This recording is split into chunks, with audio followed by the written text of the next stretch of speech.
Tips چاہتے ہیں کہ کیسے اپنی روٹین کو مینیج کریں.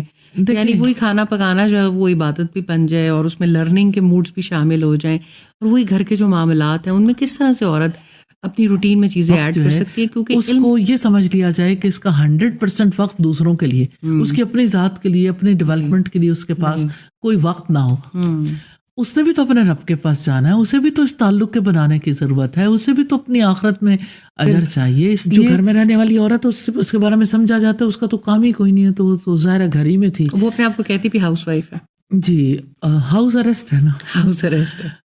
تو اس میں یہ ہے کہ میں یعنی کوئی سمجھ ہی نہیں رہی ہے کہ میں ہاؤس وائف نہیں ہوں, I am a nation builder. Nation building کے بہانے اتنے آ جاتے ہیں کہ بچوں کی ذمہ داری ادا کرنی تھی, شوہر کی ذمہ داری ادا کرنی تھی, افطار بنانے تھے, سحر بنانے تھے. السلام علیکم ورحمۃ اللہ وبرکاتہ. کیسے ہیں آپ لوگ؟ الحمدللہ رمضان دھیرے دھیرے آگے گزر رہا ہے, اور انشاءاللہ ہم اللہ تعالیٰ سے دعا کرتے ہیں کہ اللہ تعالیٰ ہمیں ان ساعتوں سے بھرپور فائدہ اٹھانے کی توفیق عطا فرمائے. الحمدللہ رمضان پوڈ کاسٹ, جیسا کہ آپ جانتے ہیں, مختلف موضوعات پر بات ہو رہی ہے. رمضان میں کیسے ہم اسپرچول ہیلنگ پہ کام کر سکتے ہیں, ہم کس طرح سے رمضان سے زیادہ فائدہ اٹھا سکتے ہیں, ہم رمضان کو اپنی تربیت کا مہینہ کیسے بنا سکتے ہیں. اس طرح کے بہت سارے موضوعات پہ ہم اب تک بات کر چکے ہیں. آج بہت ہی دلچسپ موضوع ہے میرے اور آپ سے, بہت ریلیونٹ ہے, خواتین کا رمضان. کہ خواتین کے لیے رمضان میں اور کیا ایسے راز پوشیدہ ہیں, جو کہ ہمیں جتنی باتیں پہلے بھی کیں وہ خواتین کے حوالے سے تھی, بچوں کی تربیت کے حوالے سے تھی, اب ہم ان سب چیزوں کے حوالے سے تھی, لیکن پھر بھی بہت مارجن ہے, کیونکہ اللہ رب العزت کا وعدہ ہے کہ کوئی بھی, خواہ مرد ہو یا عورت, وہ کسی کے بھی اجر کو ضائع نہیں کرتا, اور وہ ہر نیک عمل کا برابر اجر دینے والا ہے. تو آج خصوصی طور پر خواتین زیادہ الرٹ ہو جائیں, کیونکہ خواتین نے رمضان میں اپنی روٹین کو کیسے مینیج کرنا ہے, کیسے بھرپور اس سے فائدہ اٹھانا ہے, اس پر ہم بات کریں گے. آپ جانتے ہیں ہمارے ساتھ شریک گفتگو ہیں استاذہ نکہت ہاشمی. جزاک اللہ خیر استاذہ, آپ کے تشریف لانے کا, آپ کے وقت نکالنے کا, آپ کے ہمیں اتنے محبت سے سمجھانے کا. اللہ تعالیٰ آپ کو اس کی جزائے خیر عطا فرمائے, اور وہ جہانوں کا بادشاہ انشاءاللہ, وہ جیسے روزے کا اجر اپنی شان کے مطابق دے گا انشاءاللہ, وہ آپ کے نیک اعمال کا اجر بھی آپ کو اپنی شان کے مطابق دے انشاءاللہ. جزاک اللہ خیر. استاذہ, اللہ رب العزت قرآن میں بھی کہتے ہیں, سورہ ال عمران میں آیات ہیں کہ چنانچہ ان کے رب نے ان کی دعا قبول فرمائی کہ بے شک میں تم میں سے کسی عمل کرنے والے کے عمل کو ضائع نہیں کروں گا, مرد ہو یا عورت, تم سب ایک دوسرے ہی سے ہو. بہت ڈبیٹ ہے آج کی دنیا میں عورت اور مرد کے تضاد کے حوالے سے, اور عورت اپنے عورت ہونے پہ خوش نہیں ہے, اور مرد اپنے مرد ہونے پہ کچھ پشیمان سا نظر آتا ہے. اللہ تعالیٰ تو کہہ رہے ہیں کہ کوئی فرق نہیں ہے, کوئی اجر میں کمی نہیں ہے. تو اس پہ میں چاہتی ہوں آپ ذرا خصوصی طور پہ روشنی ڈالیں. فائزہ جزاک اللہ. الحمدللہ, یعنی رمضان کے ساتھ ساتھ ہمارے جو دوسرے مسکنسیپشنس ہیں وہ بھی دور ہو رہے ہیں اللہ تعالیٰ کے فضل و کرم سے. الحمدللہ. اللہ سبحانہ تعالیٰ کی بات کے بعد اور کیا بات رہ جاتی ہے. اتنی وضاحت ہے اس آیت میں کہ اللہ سبحانہ تعالیٰ نے مرد اور عورت کے درمیان کوئی فرق نہیں رکھا نیک اعمال کے اجر کے اعتبار سے. جیسے پیدائش کے اعتبار سے فرق نہیں ہے, ایسے ہی نیک اعمال کے اجر کے اعتبار سے بھی فرق نہیں. جہاں آج کی دنیا میں ڈیبیٹ ہے تو یہ تو ظاہر ہے کہ ایجنڈے کے تحت ہے, انسانوں کے درمیان تفریق, انسانوں کو ڈیوائڈ کرنا. کل تک تو سارے لوگ سمجھتے تھے ڈیوائڈ اینڈ رول, آج بھی یعنی وہ جھگڑا جو پہلے کسی اور سطح پر تھا اب گھر کی سطح تک کان پہنچا ہے کہ اسی جھگڑے میں جو ہے وہ لوگ جو ہیں وہ آپس کے ان معاملات میں مصروف رہیں اور اسی دوران کرنے والے اپنا کام کر جائیں. بالکل ایسا ہی ہے. تو مرد اور عورت تو ایک گاڑی کے دو پہیے ہیں, اور اللہ سبحانہ تعالیٰ نے مرد کو بھی اشرف المخلوقات بنایا, عورت کو بھی اشرف المخلوقات بنایا, اور جو بھی اپنی ذمہ داریوں کو ادا کرتا ہے اللہ سبحانہ تعالیٰ کے ہاں اجر پاتا ہے الحمدللہ. تو دونوں میں اللہ سبحانہ تعالیٰ کے یہاں کوئی فرق نہیں ہے. فرق آئے گا عمل کے اعتبار سے, کیونکہ ان اکرمکم عند اللہ اتقاکم, بے شک تم میں سب سے زیادہ عزت والا معزز وہ ہے جو زیادہ متقی ہے. تو یعنی تقویٰ کے میدان میں ایک دوسرے سے سبقت لے جانے کے مواقع برابر کے ہیں, کوئی فرق نہیں. یعنی وہ جو دوڑ تھی اس دوڑی کو بدل دیا گیا, اس کو اتنی سطحی اس پر لے آیا گیا. یعنی اللہ تعالیٰ نے تو نیکیوں میں سبقت لے جانے کے بارے میں کہا تھا. یا ہم ایک دوسرے کی ذات میں اور ایک دوسرے کی جو ہے وہ اصل پرابلم یہ ہے، مطلب اتنی سطحی چیزوں کے اندر ہمیں پھنسا دیا کہ اب پورا معاشرہ ڈیبیٹ کرتا نظر آتا ہے. عورت کے حقوق، مرد کے حقوق، عورت کے فرائض، مرد کے فرائض. یعنی فرائض پہ تو خیر کم ہی بات ہوتی ہے، حقوق پہ زیادہ بات ہو رہی ہے. اور ایک دوسرے کو ڈیگریڈ کرنے کا ایک سلسلہ جاری ہے، اور ایک دوسرے کو کسی بھی طریقے سے بہت افسوس ہوتا ہے استاذہ ان جملوں کو دیکھ کے، پدر شاہی سے آزادی، اور ان جملوں کو دیکھ کے میرا جسم میری مرضی، اور اس طرح کی چیز بہت ساری سو آن. اب تو خیر یہ چیزیں بہت زیادہ بڑھ گئیں. لیکن بہرحال اللہ تعالیٰ نے تو کوئی اور، یعنی ہم یہ تو نہیں کہتے کہ کوئی کسی کے اوپر خدا نخواستہ کوئی ظلم ہونا چاہیے، یقیناً نہیں ہونا چاہیے. ہم بھی صنف نازک سے بلانگ کرتے ہیں، تو ہم بالکل بھی نہیں چاہیں گے کہ خواتین کے لیے، خواتین ہو یا مرد ہو یا عورت، کسی کے لیے بھی کوئی ایسا ماحول پیدا نہیں ہونا چاہیے. لیکن خواتین کو، لیکن استاذہ وہ خواتین جو پاک باز ہیں، جو صوم و صلات کی پابند بھی ہیں، جو اپنی فرائض کو بھی اچھے طریقے سے انجام دینا چاہتی ہیں، کہیں ان خواتین کے ساتھ بھی ان کو یہ حق بھی نہیں دیا جاتا. بہت خواتین ہیں جو آ کے یہ بات کرتی ہیں کہ نمازیں اگر زیادہ پڑھیں یا نمازیں وقت پہ ادا کریں یا اللہ تعالیٰ کے حقوق ادا کریں تو ان کے شوہر یا ان کی فیملیز بھی ان باتوں کو مائنڈ کرتی ہیں. تعلیم حاصل کرنے کا ہمارے ایک مارننگ شو بھی چلتا ہے جس میں ایک سوال آپ سے بھی پوچھا گیا تھا کہ مرد یہ ذمہ داری محسوس نہیں کرتا کہ دین کی تعلیم پہ بھی عورت کو اسی طرح سے حق ہے، اور اس کو اس کا حق جو ہے، حق ایک طرف تو حق ہے، دوسری طرف مرد کا اس کو دلوانا فرض ہے، اور اس کو وہ وسائل مہیا کرنا کہ اگر وہ دین کی تعلیم حاصل کرنا چاہتی ہے یا اپنی زندگی کو بہتر کرنا چاہتی ہے یا اپنے رب سے متعلق ہونا چاہتی ہے تو اس کے اوپر اور اس وقت نکالنا بھی مرد اپنی ذمہ داری سمجھے. تو بہرحال اگر ایک طرف وہ ایکسٹریم موجود ہے جو خواتین کو بے راہ رو کر رہی ہے اور اس آیت سے نکال رہی ہے کہ اب آپ کوئی بھی نیکی کا اجر کریں گے، خواہ مرد ہیں یا عورت ہیں، اللہ تعالیٰ نے تو عزت برابر رکھا ہے. دوسری طرف ایسے بھی لوگ ہیں جو خاندانی نام کے نظام کے نام پر عورت کو وقت ہی نہیں دیتے ہیں. بہت ساری خواتین ہیں جب ہم دعوت دیتے ہیں تو وہ رمضان میں بھی کہتی نظر آتی ہیں قرآن پڑھنے کا وقت تو نہیں ہے، گھر والوں کو یہ حقوق ادا کرنے سب سے. اور پھر یہی حدیث سننے میں ملتی ہے کہ وہ عورت جو اپنے شوہر کا حق ادا کرے تو وہ جنت کے جس دروازے سے چاہے داخل ہو جائے. تو کہیں ایسا تو نہیں ہے کہ بہت زیادہ اپنے حقوق کے چکر میں انسانوں نے ایک دوسرے کو لگا دیا اور رب کے حقوق بھلا دیے؟ جواب تو آپ نے خود دے دیا ماشاء اللہ. فائزہ، ایسا ہے کہ پہلے تو یہ ڈیسائیڈ کرنا ہے کہ کسی کا حق کیا ہے جس کو ادا کرنا ہے. درست. کہیں ایسا تو نہیں کہ حق کے نام پر ناحق کا سلسلہ جاری ہو. مثال کے طور پر جیسے امام کعبہ نے بھی اس کو بہت ایڈریس کیا کہ آپ اپنی خواتین کو کچن میں اتنا زیادہ بزی کر دیتے ہیں جس کی وجہ سے ان کی عبادات بھی متاثر ہو جاتی ہیں، تو آپ ان کے ساتھ بھی احسان کا معاملہ کریں. دیکھیں، ایسی خواتین ہیں جو یعنی دن میں بھی رات میں بھی مصروف عمل نظر آتی ہیں، کبھی افطاری میں، کبھی سحری میں، کبھی مہمانوں کی کثرت ہے، کبھی رشتہ داروں کی کثرت ہے. نیچرلی بہت سارے معاملات متاثر ہوتے ہیں. وہ دین جو آپ کو یہ بتاتا ہے کہ جب رمضان آئے روزے کی حالت میں اپنے غلام کو، یعنی جس کے آپ مالک ہو، اس کو بھی ریلیکس کر دو، اس کو بھی تھوڑا سا سہولت دے دو. تو یقیناً یعنی سب کو اس بارے میں سوچنا چاہیے کہ ہر ایک کا رائٹ ہے کہ وہ اپنی اس دنیا اور آخرت کے لیے کچھ کرنے کے قابل ہو. نہ تو اسے صرف اس دنیا تک لمیٹڈ رکھنا چاہیے، نہ ہی اسے صرف جو ہے وہ یعنی اپنے مقاصد ہی کے لیے استعمال کرنا چاہیے. آپ دیکھیں ہماری سوسائٹی ایسی ہے جہاں ہیل کے کو پانی کا گلاس بھی نہیں لینا چاہتا. وہ کہتا ہے کہ کوئی آئے اور مجھے پانی ڈال کے دے دے، چائے دے دے، کھانا دے دے، آپ اگر دیکھو تو کپڑے دے دے، ہر جگہ پر. یعنی ایک عورت آپ کو جو ہے وہ اس طرح سے نظر آئے گی تو نیچرلی ریاکشن تو آئے گا کہ آخر ایک عورت بھی سوال کرتی ہے کہ میں یعنی آپ کے برابر گھر سے باہر جا کے بھی کام کروں اور گھر آ کے بھی کام کروں، تو گھر آ کے میں تو نہیں تھکتی، آپ تھک جاتے ہو، مجھے اپنے بچوں کو لک آفٹر کرنا ہے، گھر کو بھی دیکھنا ہے اور آپ کی خدمت بھی کرنی ہے.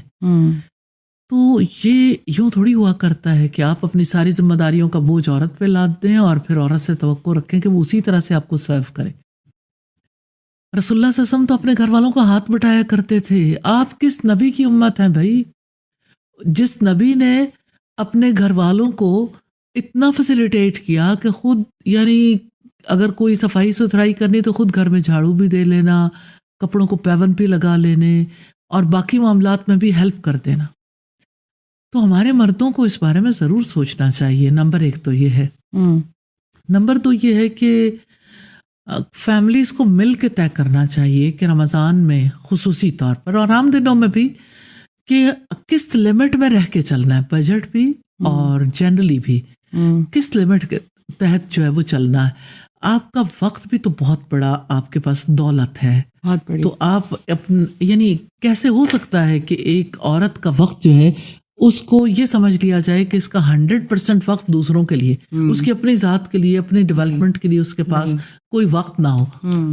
اس نے بھی تو اپنے رب کے پاس جانا ہے، اسے بھی تو اس تعلق کے بنانے کی ضرورت ہے، اسے بھی تو اپنی آخرت میں اجر چاہیے. اس لیے یعنی یہ فیملی کو مل کے سوچنا ہے کہ سب کو کس کس طرح سے ٹائم ڈسٹریبیوشن کیا ہوگی، کتنا وقت عبادت کے لیے ملے گا اور کتنا وقت اگر کام بڑا ہے تو پھر مردوں کو بھی شانہ بشانہ کچن میں بھی کام کرنا چاہیے. اگر شانہ بشانہ باہر کام کرتے ہیں تو گھر میں اس میں کوئی حرج کی بات نہیں ہے کہ اگر سارے لوگ مل کے کام کو انجام دیں. بہت افیکٹ ہوتی ہیں جو خواتین کام کر رہی ہیں اور باہر کی ذمہ داریاں بھی ادا کر رہی ہیں، پھر روزہ بھوک اور پیاس کو بھی برداشت کرنا ہے اور پھر گھر آ کے اسی طرح سے. نہیں، مجھے ایسا فیل ہوتا ہے کہ گھریلو خاتون جو ہے وہ جس نے گھر پہ رہنا اس کی بھی بہت ساری ذمہ داریاں ہیں، اس کے بھی بہت سارے مسائل ہیں. ایسا نہیں ہے کہ وہ بھی فارغ ہوتی ہے، اس کے جھنجھٹ اور زیادہ بڑھ جاتے ہیں کیونکہ نیچرلی تھوڑا سا جابین جو ہے نا وہ اپنے آپ کو لمٹ میں کر لیتا ہے، ڈسپلنڈ کر لیتا ہے. لیکن پھر جو گھر میں رہنے والی عورت اس کے بارے میں سمجھا جاتا ہے اس کا تو کام ہی کوئی نہیں ہے، تو وہ تو ظاہر گھر ہی میں تھی. وہ اپنے آپ کو کہتی بھی ہاؤس وائف ہے. جی، ہاؤس اریسٹ ہے نا، ہاؤس اریسٹ ہے. تو اس میں یہ ہے کہ میں کوئی سمجھ ہی نہیں رہی ہے کہ میں ہاؤس وائف نہیں ہوں، I am a nation builder. تو وہ نیشن بلڈنگ کا کام ہی نہیں کر رہی ہے، وہ پورا ٹائم ہاؤس وائف بنی ہوئی ہے. اصل بات یہ ہے کہ اسے تو نیشن بلڈر ہونا ہے، اسے تو اپنے بچوں کی تربیت کرنی ہے، تو بچوں کی تربیت کے لیے بھی تو وقت دینا چاہیے. جی بالکل، ہمارے جملے بھی درست ہو جائیں نا اور ہماری جو ٹرمینالوجیز بھی درست ہو جائیں تو آدھا کام تو ایوری ٹائم جب آپ کسی سے پوچھتے ہیں کہ آپ کیا کرتی ہیں تو لوگ کہتے ہیں میں ہاؤس وائف ہوں، اور اس کے اوپر کافی شرمندہ بھی ہوتے ہیں، اور کافی شرمندہ ہو کے بتا رہے ہوتے ہیں. کسی سے پوچھا آپ نے تعلیم کیا حاصل کیا؟ میں نے سمپل FA BA کیا. میں کہتی ہوں بھائی سمپل کیا ہوتا ہے؟ اللہ تعالیٰ نے آپ کو جس بھی فیلڈ میں پڑھنے کا موقع دیا آپ کے پاس وہی میدان تھا کہ اس فیلڈ میں آپ کچھ کام کرتے اور اپنی کسی بھی طریقے سے سوسائٹی میں اپنے بچوں کو، معاشرے میں اگر آپ کو کسی سبجیکٹ کا نالج حاصل کر رہے ہیں تو یہ 2 ٹرمینالوجیز مجھے کبھی سمجھ نہیں آ سکیں کہ ایک ہاؤس وائف ہونا اور ایک سمپل FA BA کرنا. تو بہرحال اگر آپ ایوری ٹائم یہ کہیں کہ I am the nation builder تو آپ تو واقعی اگلی آنے والی جنریشن کو بلٹ اپ کر رہے ہیں. اور یہ جو سارے موضوعات جن پہ ہم بات کر رہے ہیں ان کی ذہنی، ان کی روحانی تربیت کے لیے، ان کی سماجی تربیت کے لیے کتنا بڑا رول ہے جو ایک عورت پلے کر رہی ہے اور کر رہی ہے یقیناً ہمارے معاشرے میں. لیکن بس ایک ٹیگ ایسا غلط اس کے اوپر لگا دیا گیا ہے.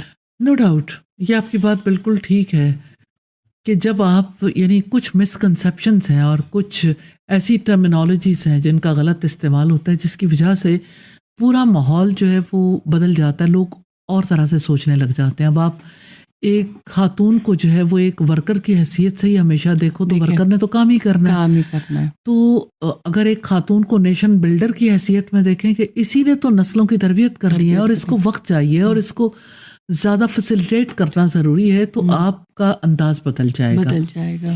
تو لیکن میں تیسری بات بھی کہنا چاہتی ہوں کہ خاتون کو خود بھی ڈیسائیڈ کرنا ہے، سوچنا ہے کہ اسے کیا کرنا ہے. مجھے لگتا ہے کہ اس رائٹ سے خاتون خود ہی دستبردار ہو جاتی کہ مجھے بھی عبادت کرنی ہے، یا مجھے بھی اپنے رب کے ساتھ کنیکشن جوڑنا ہے، یا مجھے بھی قیام اللیل کرنا ہے. ہیلے بہانے اتنے آ جاتے ہیں کہ بچوں کی ذمہ داری ادا کرنی تھی، شوہر کی ذمہ داری ادا کرنی تھی، افطار بنانے تھے، سحر بنانے تھے. پھر میں نے دیکھا نارملی گھروں میں یہ ماحول ہوتا ہے کہ جیسے ہی مرد حضرات آتے ہیں تو خواتین اتنی ساری مشکلات گنوا دیتی ہیں اپنی، اور نارملی جو مطلب اپنے زیر اثر سے نکلنے ہی نہیں دیتی ہیں کہ آج یوں طبیعت خراب رہی اور آج یوں ہو گیا اور آج یوں ہو گیا. یعنی مرد بھی بہت مشقت کا کام کر کے آ رہا ہوتا ہے، لیکن عورت کی شاید یہ نیچر ہے کہ وہ تھوڑا سیلف پٹی کا شکار ہو جاتی ہے معذرت کے ساتھ. اور وہ ایک دوڑ لگی ہوئی ہے. ہاں،